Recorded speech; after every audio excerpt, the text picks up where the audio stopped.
Hello दोस्तों, welcome to our channel NEET prep AI. और आज इस वीडियो में हम sexual reproduction in flowering plants chapter को कंटिन्यू कर रहे हैं। इसका ये पार्ट 2 है जिसके अंदर हम ये चीज़ें पढ़ने जा रहे हैं। देखो ये जो लास्ट लेक्चर था उसमें मैंने आपको ये बताया था कि flower is a modified shoot where thalamus is considered as a stem and nodes and internodes are present on it. और इंटरनोड्स जो होते हैं वो बिल्कुल नेग्लिजिबल होते हैं, हाईली रिड्यूस्ड होते हैं, नोड्स के बीच में जगह बड़ी कम होती है। ठीक है, तो उसी के कुछ एक्सेप्शंस यहाँ पर प्रेजेंट हैं। देखो कई बार क्या होता है कि इन सम प्लांट्स, ध्यान से सुनना, in some plants the length of internode increases between calyx and corolla and is called anthophore. जैसे मैं आपको इसका डायग्राम बना करके एक्सप्लेन करता हूँ कि कई बार कुछ प्लांट्स में क्या होता है कि जैसे मैंने ये थैलेमस बनाया और थैलेमस पर क्या प्रेजेंट है, थैलेमस पर क्या प्रेजेंट है, यहाँ पर एक कैलिक्स प्रेजेंट है। कैलिक्स किसका होल्ड होता है पता है क्या? कैलिक्स किसका होल्ड होता है? Calyx is the hold of sepals and Corolla is the hold of petals. ठीक है, तो कई बार क्या होता है ये कैलिक्स और ये कोरोला, इनके बीच में जो ये इंटरनोड है, इन दोनों के बीच में स्पेस इंक्रीज हो जाता है। कई बार ये सेपल प्रेजेंट है, ये पेटल प्रेजेंट है, इन दोनों के बीच में ये अलग अलग नोड्स पे प्रेजेंट है और इनके बीच में जो इंटरनोड है इसकी जगह थोड़ी इंक्रीज हो जाती है, इंक्रीजेस। सो वो जो कंडीशन होती है उसको बोला जाता है एंथोफोर, उसको बोला जाता है anthophore. In some plants the length of internode increases between calyx and corolla. किसके बिटवीन इंक्रीज हो रही है? कैलिक्स कोरोला के बीच में, देन इसको बोलते हैं एंथोफोर। क्या बोला जाता है? फोकस करो, एंथोफोर। अच्छा, इस एंथोफोर के एग्जाम्पल भी देखने को मिल रहे हैं क्या? एग्जाम्पल किसमें होता है? साइलिन प्लांट में और डायंथस में। ये जो एंथोफोर कंडीशन है ये कहाँ देखी जाती है? साइलिन और डायंथस। साइलिन और डायंथस में एंथोफोर देखा जाता है। कैलिक्स और कोरोला के बीच में दूरियां पैदा हो जाती हैं।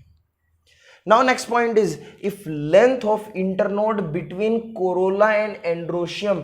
अब लोग बोल रहे हैं कि अगर कोरोला और एंड्रोशियम के बीच में लेंथ इंक्रीज हो जाए, if the length of internode between the Corolla and the androecium increases, यानी जैसे कोरोला किसका होल्ड है बताओ? पेटल्स का होल्ड है, तो पेटल के होल्ड के बीच में और एंड्रोशियम यानी ये फिलामेंट एंथर वाले, ये जो होल्ड है मेल रिप्रोडक्टिव पार्ट का, ये इन दोनों के बीच में अगर दूरियां पैदा हो जाए, मतलब इंटरनोड की लेंथ इंक्रीज हो जाए, तो उसको बोला जाता है एंड्रोफोर। आपको ध्यान में आया होगा कि एंड्रो वर्ड हमेशा मेल के लिए यूज करते हैं, एंड्रो वर्ड हमेशा मेल के लिए यूज करते हैं, तो यहाँ पर एंड्रोशियम आ गया इसलिए एंड्रोफोर हो गया। पहले था एंथोफोर, कैलिक्स कोरोला के बीच में इंटरनोड इंक्रीज हुआ है डायंथस और साइलिन के अंदर। उसके बाद में कोरोला ये जो सेकंड पे कोरोला है और एंड्रोशियम है, इनके बीच में इंटरनोड की लेंथ इंक्रीज हुई है, ये बोला जाता है एंड्रोफोर। इस कंडीशन को बोलते हैं। और ये किस में पाया जाता है? देखो पैसिफ्लोरा। किस में पाया जाता है ये? पैसिफ्लोरा। उसके बाद में एक बात और, अच्छा, जब इनके बीच में दूरियां पैदा हो रही हैं, तो गाइनोशियम और एंड्रोशियम के बीच में भी तो दूरियां हो सकती हैं ना, तो उसी को बोला जाता है gynophore. Point number 3, let's concentrate on it. If the internode, आप इस पे फोकस करें कि if the internode between the androecium and gynoecium increases, ये अपना ओवेरी है, ये स्टाइल है, ये स्टिग्मा है, ठीक है, ये थैलेमस पे प्रेजेंट है। यहाँ पर क्या है अपने पास? ये एंड्रोशियम है। एंड्रोशियम और गाइनोशियम के बीच में अगर दूरियां पैदा हो जाए, इंटरनोड की लेंथ इंक्रीज हो जाए, तो उस कंडीशन को क्या बोलते हैं बताओ? गाइनोफोर। गाइनो वैसे फीमेल के लिए वर्ड यूज किया जाता है। और यहाँ पर क्या हो रहा है? गाइनोशियम और एंड्रोशियम के बीच में लेंथ इंक्रीज हो रही है, तो इसको क्या बोल दिया? गाइनोफोर बोल दिया। अच्छा, ये किस में होता है? गाइनोफोर किस में होती है कंडीशन? एग्जाम्पल बताओ। कैपेरिस, जोर से बोलो कैपेरिस, सारे बोलो कैपेरिस, जोर से बोलो कैपेरिस, सारे बोलो कैपेरिस। किसमें होती है ये कंडीशन? ये प्रेजेंट होती है कैपेरिस में। जरा जूम करो, किसमें प्रेजेंट होती है? कैपेरिस में। उसके बाद में अगली line, if androecium and androphore and gynophore are present in the same flower, अगर एक फूल या उसी फूल के अंदर एंड्रोफोर भी है, एंड्रोफोर मतलब कोरोला और एंड्रोशियम के बीच में इंटरनोड इंक्रीज होना, दिस इज कॉल्ड एंड्रोफोर, यानी एंड्रोफोर भी प्रेजेंट है और गाइनोफोर भी प्रेजेंट है। गाइनोफोर मतलब एंड्रोशियम और गाइनोशियम के बीच में दूरियां होना। तो ये दोनों अगर चीज़ें प्रेजेंट हैं तो वहाँ पर अगर किसी फ्लावर में प्रेजेंट है, are present in the same flower, then it is called gynandrophore, gynandrophore या फिर एंड्रोगाइनोफोर। तो उसको मिला करके बोलते हैं, देखो गाइनो एंड्रोफोर या फिर एंड्रोगाइनोफोर, दोनों वर्ड आ जाएंगे। जी किसी में अगर एंड्रो और गाइनोफोर दोनों प्रेजेंट है तो क्या बोलेंगे, जरा फोकस इट, गाइनो एंड्रोफोर, गाइनेंड्रोफोर या फिर एंड्रोगाइनोफोर, इसको ये बोला जाएगा। अच्छा, इसके दो एग्जाम्पल्स हैं जो आप याद रख सकते हैं। दो एग्जाम्पल्स क्या हैं, देखो जरा, ये एग्जाम्पल्स है नाम से, बिल्कुल ये जो नाम है इसी के नाम पर एग्जाम्पल है, गाइनेंड्रोप्सिस पेंटाफाइला। बोलो क्या है, गाइनेंड्रोप्सिस पेंटाफाइला, गाइनेंड्रोप्सिस पेंटाफाइला एंड क्लियोम गाइनेंड्रा। बोलो क्या है, गाइनेंड्रोप्सिस पेंटाफाइला एंड क्लियोम गाइनेंड्रा। ओके, याद नहीं करेंगे तो क्या होगा सर, याद नहीं है, मेरे को तो याद ही नहीं हुआ, तो छोड़ो, बहुत अच्छे। फिर भी एग्जाम्पल क्या है, गाइनेंड्रोप्सिस पेंटाफाइला एंड क्लियोम गाइनेंड्रा। उसके बाद में अगली लाइन पढ़ो, sepals are also modified vegetative leaves. देखो कितनी बड़ी बात बोली है, यहाँ पर बोला गया है कि जो सेपल है, सेपल कैसे कलर के होते हैं, सेपल्स ग्रीन इन कलर होते हैं। सेपल्स कैसे होते हैं, बोलो ग्रीन इन कलर होते हैं। तो और वो फोटोसिंथेसिस भी करते हैं, इसीलिए उनको ये बोला गया है कि वो क्या है, they are vegetative leaves, modified vegetative leaves. Sepals क्या है, they are green in colour, they perform photosynthesis, that's why they are called modified vegetative leaves, they are called modified vegetative leaves. किसको बोला गया, सेपल्स को। लेकिन देखो एक बड़ी रास की गहरी बात की, म्यूसेंडा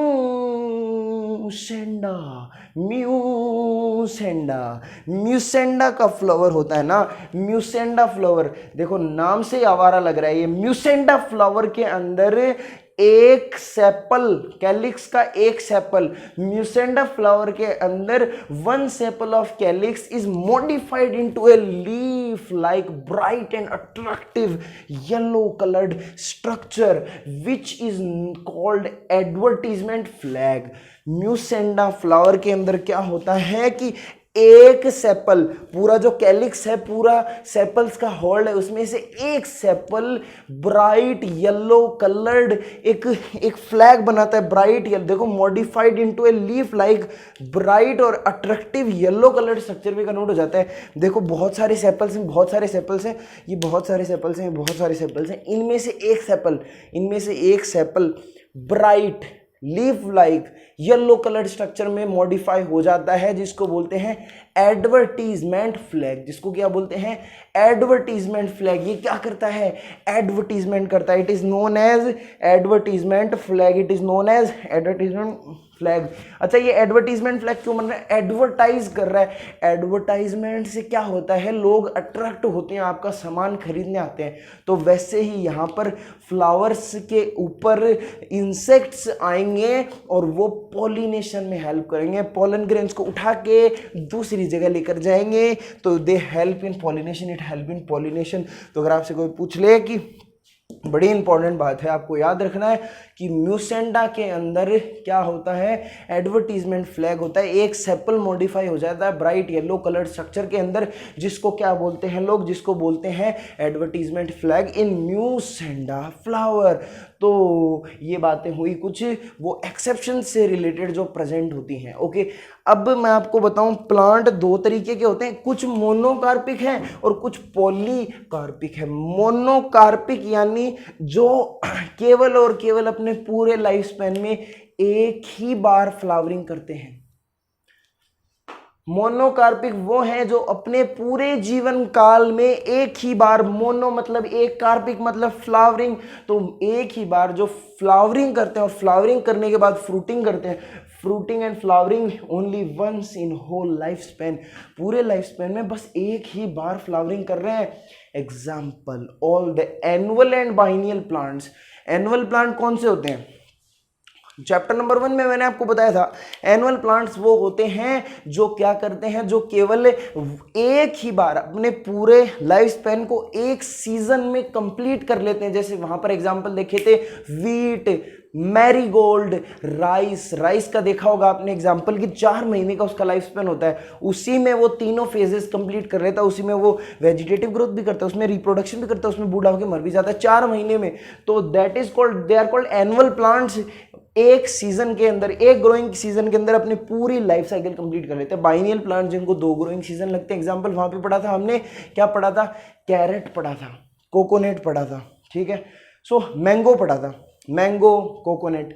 तो ये क्या करते हैं, ये दोनों एनुअल और biennial plant they are monocarpic, मतलब कुल मिलाकर के ये फ्लावरिंग एक ही में कर रहे हैं। बाइनियल में 2 ग्रोइंग सीजन्स लगते हैं, लेकिन वो फ्लावरिंग एक ही सीजन में करते हैं। एक सीजन में उनकी वेजिटेटिव ग्रोथ होती है और दूसरे सीजन के अंदर उनकी रिप्रोडक्टिव ग्रोथ होती है। ओके, फुल एंड फाइनल बात कंप्लीट। मोनोकार्पिक एक ही बार फ्लावरिंग करेंगे पूरे लाइफ स्पैन के अंदर। लेकिन पॉलीकार्पिक की अगर मैं यहाँ पर बात करूँ तो पॉलीकार्पिक प्लांट जो होते हैं वो मैनी टाइम्स फ्लावरिंग करते हैं, और पॉलीकार्पिक प्लांट के एग्जांपल है all the perennial plants. Perennial plant कौन से होते हैं? जिनको अपनी लाइफ स्पैन कंप्लीट करने में बहुत सारे सीजन्स लगते हैं, मोर देन 2 सीजन्स लगते हैं, they are called perennial plants. Okay, तो पेरिनियल प्लांट्स आर पॉलीकार्पिक क्योंकि वो बहुत लंबे टाइम तक जीते हैं, तो वो बार बार फ्लावरिंग करेंगे। लेकिन बड़े गौर से देखो, यहाँ पे 2 नाम मैंने ग्रीन कलर में लिख रखे हैं। इन नामों पे जूम किया जाए, इनको बोला जाए बैम्बू एंड नीलाकुरंजी, स्ट्रोबिलेंथस कुंथियाना। ये जो दोनों हैं ये एक्सेप्शंस हैं, ये ऐसे पेरिनियल प्लांट्स हैं जो एक ही बार फ्लावरिंग करते हैं पूरे लाइफ स्पैन में। आपने चैप्टर नंबर 1 में पढ़ा होगा कि बैम्बू का प्लांट 50 से लेकर के 100 साल में एक बार फ्लावरिंग करता है लार्ज मास में और फिर मर जाता है। वहीं नीलाकुरंजी 12 साल बाद फ्लावरिंग करता है। तो these are the perennial plant which are not polycarpic. So ये हमने पढ़ा यहाँ पर प्लांट्स मोनोकार्पिक और पॉलीकार्पिक होते हैं जो एक बार फ्लावरिंग करते हैं, जो बार बार फ्लावरिंग करते हैं। ये एक बार, ये बारंबार, बार बार देख। ओके, नाउ हम चैप्टर को आगे बढ़ाते हैं, सेक्सुअल रिप्रोडक्शन इन प्लांट्स। हम एक्चुअली तो यही पढ़ रहे थे ना, तो इसके अंदर सेक्सुअल रिप्रोडक्शन की साइट मैंने आपको बताई थी क्या है, फ्लावर। जो भी काम होना होता है वो कहाँ होगा? फ्लावर में होगा। ओके। सो मेन काम होता है, मोस्ट क्रूशियल इवेंट होता है सेक्सुअल रिप्रोडक्शन में फर्टिलाइजेशन। फर्टिलाइजेशन से पहले होना होता है प्री फर्टिलाइजेशन इवेंट्स। तो हम यहाँ पर प्री फर्टिलाइजेशन इवेंट्स डिस्कस करेंगे अगली वीडियो में। और प्री फर्टिलाइजेशन इवेंट्स के अंदर सबसे पहले क्या होना चाहिए? गैमीट्स बनने चाहिए, और उसके लिए हमें मेल और फीमेल रिप्रोडक्टिव ऑर्गन्स की जो एंड्रोशियम और गाइनोशियम है उनकी हमें स्टडी करनी पड़ेगी बड़े अच्छे से। तो चलिए मिलते हैं अगले वीडियो में, जहां हम क्या पढ़ेंगे, जहां हम पढ़ेंगे मेल रिप्रोडक्टिव हॉर्न जिसको एंड्रोशियम कहा जाता है। ओके, सो मिलते हैं अगले वीडियो में। इस वीडियो में हमने क्या पढ़ा? Let me summarize you. हमने क्या डिस्कस किया कि मेनली इंटरनोड जो होता है वो बड़ा डिमिनिश्ड होता है, बड़ा कम होता है, रिड्यूस्ड होता है प्लांट्स के अंदर, एक फ्लावर के अंदर। लेकिन कई बार क्या होता है कि कैलिक्स कोरोला के बीच में एंड्रोशियम की लेंथ बढ़ जाती है, उसको बोलते हैं एंथोफोर, एंड एंड्रोफोर किसको बोलते हैं? कोरोला और एंड्रोशियम की बीच में बढ़ गई। देखो इसको सीक्वेंस वाइज आप याद रखें, आई सजेस्ट यू। देखो सबसे पहले इस पे और इसमें ये क्या है? ये क्या है? It is calyx, it is Corolla, इनके बीच में जगह बढ़ी, इसको बोला एंथोफोर। उसके बाद में इसके और मेल रिप्रोडक्टिव पार्ट के बीच में जगह बढ़ी, इसको बोला एंड्रोफोर। मेल और फीमेल के बीच में जगह बढ़ी, इसको बोला गाइनोफोर। और उसके बाद में अगर किसी में एंड्रोफोर और गाइनोफोर दोनों प्रेजेंट है तो उसको बोला गैनेंड्रोफोर या फिर एंड्रोगाइनोफोर। और उसके बाद में हमने बोला कि म्यूसेंडा के अंदर एडवर्टीजमेंट फ्लैग प्रेजेंट है। फुल एंड फाइनल बात खत्म। देखते रहिए, हंसते रहिए, मुस्कुराते रहिए, पढ़ते रहिए और देखते रहिए नीट प्रिपाई। और चलिए मिलते हैं अगले एपिसोड में। Till then take care, bye bye.